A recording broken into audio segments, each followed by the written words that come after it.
Hi friends, ഏവർക്കും വടക്കൻ മലബാർ രുചിയിലേക്ക് സ്വാഗതം. വളരെ ടേസ്റ്റിയും ഹെൽത്തിയുമായിട്ടുള്ള മുരിങ്ങാക്ക സൂപ്പാണ് ഇന്നത്തെ റെസിപ്പി. അതായത് ഡ്രം സ്റ്റിക്ക് സൂപ്പ്. ഓർഗാനിക് മുരിങ്ങാക്കായ കൊണ്ടാണ് സൂപ്പ് ഉണ്ടാക്കിയിട്ടുള്ളത്. നമ്മുടെ വീട്ടിൽ നിന്ന് പറിച്ചെടുക്കുന്ന മുരിങ്ങാക്കായ, മുരിങ്ങാപ്പൂവ്, മുരിങ്ങയുടെ ചെറിയ കായ, പിന്നെ കുറച്ച് മുരിങ്ങയില, ബാക്കി ഇൻഗ്രീഡിയൻസും. മുരിങ്ങയുടെ പൂവ് നമുക്ക് സൂപ്പിനായിട്ട് പറിച്ചെടുത്തു എന്നല്ല, മുരിങ്ങക്ക പറിക്കുമ്പം പൊട്ടി വീണ കൊമ്പിൽ നിന്നും കിട്ടിയതാണ്. അത് നല്ല വിറ്റമിൻസ് അടങ്ങിയിട്ടുള്ളതാണ്. ഇതിനായിക്കൊണ്ട് 6 മുരിങ്ങക്കായാണ് ഞാൻ എടുത്തിട്ടുള്ളത്. പിന്നെ ഒരു പിടി കുഞ്ഞുള്ളി, പിന്നെ ഒരു പോട്, ഏതാണ്ട് 3/4 പോട്, ഒരു പോട് കംപ്ലീറ്റ് എടുത്തില്ല, വെളുത്തുള്ളി. മുരിങ്ങയുടെ പൂവും ഇളം കായയും ഇലയും അടക്കം ഒരു 1/2 കപ്പിൽ മേതയുണ്ട്. നമുക്ക് ഈ സൂപ്പിൽ പല വെജിറ്റബിൾസും ചേർക്കാം. ഇതിന് പുറമെ ഞാൻ ചേർത്തത് ഒരു പകുതി ടൊമാറ്റോ, പിന്നെ ഒരു പച്ചമുളക്, ഒരു ചെറു പീസ് ഇഞ്ചി, ഒരു പിടി മല്ലിയില, 1/2 ടീസ്പൂൺ കുരുമുളക് പൊടി, ഉപ്പ് പാകത്തിന്, 1/4 ടീസ്പൂൺ മഞ്ഞൾപ്പൊടി, ഒരു കോഴിമുട്ട, വേവിക്കുമ്പോൾ 1 കപ്പ് വെള്ളവും പിന്നെ 3 കപ്പ് വെള്ളവും കൂടി ചേർത്തിട്ട് മൊത്തം 4 കപ്പ് വെള്ളവും ചേർത്തിട്ടുണ്ട്. എടുത്ത് വെച്ചിരിക്കുന്ന വെജിറ്റബിൾസൊക്കെ നന്നായിട്ട് ക്ലീൻ ചെയ്ത ശേഷം കഴുകി കട്ട് ചെയ്ത് വെച്ചിട്ടുണ്ട്.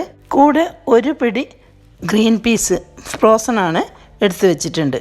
കൂടാതെ ഗ്രീൻ പീസ്, കോളിഫ്ലവർ, നമ്മുടെ ഇളവൻ കുമ്പളങ്ങ ഉണ്ടല്ലോ അതിൻ്റെ പീസ്, മഷ്റൂം, ചിക്കൻ എന്ന് വേണ്ട ഏതും നമുക്കിതിൽ ചേർക്കാം. നമുക്ക് കയ്യിൽ കിട്ടുന്ന ഉള്ളത് അവൈലബിൾ ആയിട്ടുള്ളത് മാത്രം ചേർത്താൽ മതി. ചെറുതായിട്ടും ഉണ്ടാക്കാം, കൂടിയ വെജിറ്റബിൾസ് ചേർത്തിട്ടും ചെയ്യാം.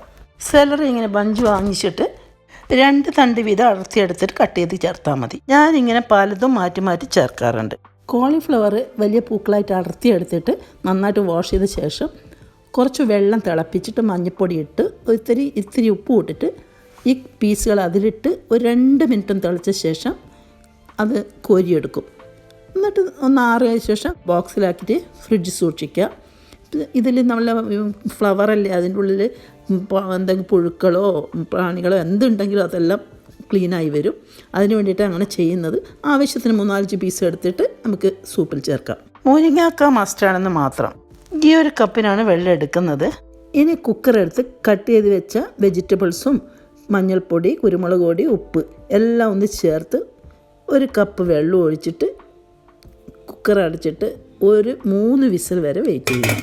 ഈ ഡ്രം സ്റ്റിക്ക് സൂപ്പ് നമുക്ക് ഷുഗർ, കൊളസ്ട്രോൾ, പ്രഷർ എല്ലാം കൺട്രോൾ ചെയ്യാൻ നല്ലതാണ്. ഒരുപാട് വൈറ്റമിൻസ് അടങ്ങിയിട്ടുള്ളതാണ് മുരിങ്ങക്കായമായാലും പൂവായാലും ഇലയായാലും എല്ലാം. നമുക്ക് അത് ഞാൻ പ്രത്യേകം പറയേണ്ടതില്ല, എല്ലാവർക്കും അറിയുന്നതായിരിക്കാം. എനിക്ക് ഷുഗർ റീഡിങ് കൂടുതലുള്ള ദിവസം ഞാൻ ഇതേ സൂപ്പിൽ തന്നെ ലാസ്റ്റിൽ ഒരു എഗ്ഗ്, 1-2 എഗ്ഗ് സ്ക്രാമ്പിൾഡ് എഗ്ഗ് ആക്കിയിട്ട് ഇതിലിട്ട് കോരി കഴിക്കും. സൂപ്പ് ഉണ്ടാക്കിയില്ലെങ്കിൽ 2 മുട്ട മാത്രം ഓംലെറ്റായിട്ടോ വേവിച്ചിട്ടോ ഞാൻ കഴിക്കും. അതായിരിക്കും എൻ്റെ അന്നത്തെ ബ്രേക്ക്ഫാസ്റ്റ്. എഗ്ഗും സൂപ്പുമാണ് കഴിച്ചതെങ്കിൽ ഒരു 12 മണിയാകുമ്പോഴേക്കും എനിക്ക് ഷുഗർ നോർമലിലും താഴെ വന്നിട്ട് ഹൈപ്പോഗ്ലൈസിമിക്കായി മാറാറുണ്ട്. അപ്പോൾ എന്തെങ്കിലും ചെറിയ സ്വീറ്റ്സോ എന്തെങ്കിലും കഴിച്ചാൽ ഓക്കെ. നമുക്ക് ഷുഗർ ലെവൽ കൂടിയ സമയത്ത് ഇഡ്ഡലി, ദോശ, അപ്പം ഇതൊക്കെ ഒഴിവാക്കുന്നതായിരിക്കും നല്ലത്. അതിൽ കാർബോഹൈഡ്രേറ്റ് കൂടുതലാണ്. സോറി, ഇനി സൂപ്പിൻ്റെ കാര്യം പറയാം. കുക്കർ 3 വിസിൽ അടിച്ചു കഴിഞ്ഞു. ഞാൻ ഓഫ് ചെയ്തു. പ്രഷർ മാറ്റിയ ശേഷം മുരിങ്ങക്കായുടെ ഫ്ലഷ് എടുക്കണം. ഇതുപോലെ സ്പൂൺ കൊണ്ട് എളുപ്പം ചെയ്തെടുക്കാൻ പറ്റും. ഇനി വേവിച്ചെടുത്ത വെജിറ്റബിൾസും മുരിങ്ങക്കായുടെ ഫ്ലഷും ഒന്നിച്ച് മിക്സി ജാറിലിട്ട് 2-3 സെക്കൻഡ് പൾസ് ചെയ്തെടുത്താൽ മതി. ഇതുപോലെ കിട്ടും. ഇനി പിന്നെ വീണ്ടും കുക്കറിൽ തന്നെ ഒഴിച്ചു കൊടുക്കുക. നമുക്ക് ആവശ്യമുള്ള വെള്ളവും ചേർത്ത് ഒന്ന് തിളപ്പിച്ചെടുക്കുക. തിളച്ച് വരുമ്പോൾ നമുക്കൊരു എഗ്ഗ് പൊട്ടിച്ച് ബീറ്റ് ചെയ്തിട്ട് അതിലൊഴിച്ചു കൊടുത്ത് ഇളക്കിയെടുക്കുക. അത്രയേ ഉള്ളൂ. പിന്നെ വറവിടുന്ന ഞാൻ പറഞ്ഞല്ലോ മുന്നേ, തളിച്ച് ഒഴിക്കുന്നത് വേണമെങ്കിൽ മാത്രം ചെയ്താൽ മതി. അല്ലാതെ ഞങ്ങൾ ഇങ്ങനെ തന്നെ കഴിക്കാം. ഒരു 1/2 ടീസ്പൂൺ നെയ്യ് വേണമെങ്കിൽ ചേർത്ത് കൊടുക്കാം. സാധാരണ സൂപ്പിൽ നമുക്ക് കുഞ്ഞുള്ളിയും വെളുത്തുള്ളിയും കൊണ്ടൊന്ന് നെയ്യിൽ വറവിടും. അത് ഞാൻ ചെയ്ത് കാണിക്കുന്നുണ്ട്. അത് എന്നും ചെയ്യാറില്ല. പിന്നെ ഒരു പ്രത്യേക ഇൻഫർമേഷന് വേണ്ടി പറയുകയാണ്, ഇതിൽ എഗ്ഗ് ചേർക്കാൻ നിർബന്ധമൊന്നുമില്ല.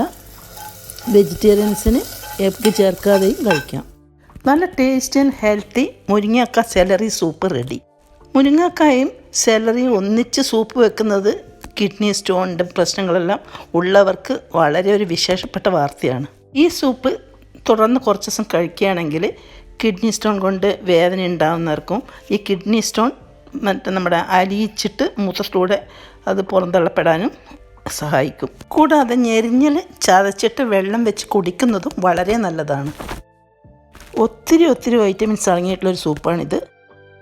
നിങ്ങൾക്ക് ഈ ഹെൽത്തി സൂപ്പിൻ്റെ റെസിപ്പി ഇഷ്ടപ്പെട്ടുവെങ്കിൽ ലൈക്ക് ചെയ്യുക, ഫാമിലിക്കും ഫ്രണ്ട്സിനും ഷെയർ ചെയ്യുക. സബ്സ്ക്രൈബ് ചെയ്യാത്തവർ മാത്രം സബ്സ്ക്രൈബ് ചെയ്യുക. Thank you for watching.